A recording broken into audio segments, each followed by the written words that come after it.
Move the mouse to the bottom, click the crosshair icon. You can increase the number of row or column.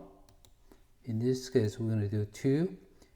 You can change the line width, thicker or thinner. Of course, you can change color.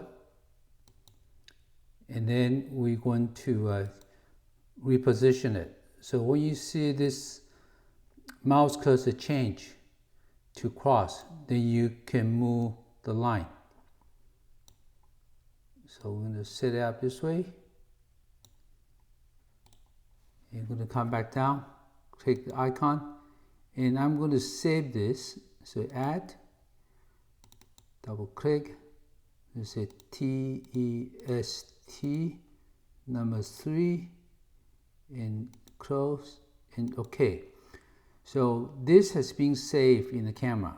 I can load this, like here, number 3, test 3, and click OK, and this will stay on the screen. Remember to check this visible checkbox to have the crosshair appear.